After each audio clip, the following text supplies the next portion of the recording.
علی شیر خدا، فجر کا وقت تھا، ہاتھ میں چھڑی پکڑی تھی، 63 سال عمر مبارک تھی، کوفے کی جامع مسجد میں نماز پڑھانے آ رہے ہیں، ہر دروازے پہ دستک دیتے، اٹھو الصلاۃ خیر من النوم۔ رستے میں حضرت علی لوگوں کو جگاتے جگاتے آئے، جب مسجد کوفہ میں پہنچے تو ایک بدبخت خنجر چھپائے کھڑا تھا، اس نے حضرت علی رضی اللہ تعالیٰ عنہ کو خنجر مارا، وہ دوستانہ جو 10 سال کی عمر میں شروع ہوا تھا۔ جب شیر خدا کو خنجر لگا تو پتہ لفظ کیا تھے؟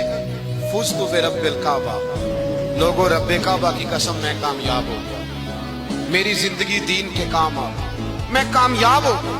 حضرت علی کی داڑھی ساری لہو سے بھر گئی۔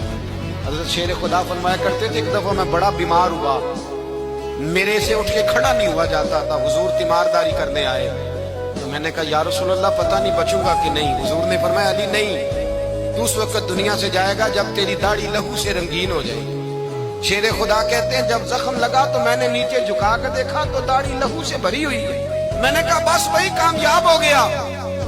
جامع مسجد کوفہ میں مولا علی نے سر سجدے میں رکھا، اور اسلام کی تاریخ کا وہ شخص جس شخص نے اپنی بچپن سے لے کر جوانی، جوانی سے لے کر بڑھاپا، اور جاتے جاتے امام حسن اور حسین کو قریب بلایا اور وصیت کر گئے، بیٹا جینا اسی کا ہے جو دین کے لیے جیے، بیٹا مرنا اسی کا ہے جو دین کے لیے مرے، جس دھج سے کوئی مقتل میں گیا وہ شان سلامت رہتی ہے، یہ جان تو آنی جانی ہے، اس جان کی کوئی بات نہیں۔ حضرت شیر خدا کرم اللہ تعالی وجہ الکریم خاتم الخلفاء تھے، ان پر خلافت اسلامیہ ختم ہوئی۔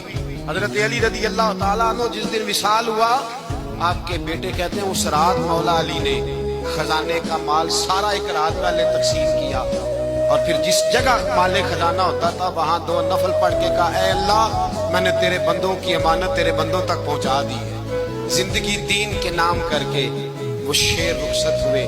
21 رمضان المبارک کی شام ڈھلی تو حضرت علی المرتضیٰ شیر خدا رخصت ہوئے۔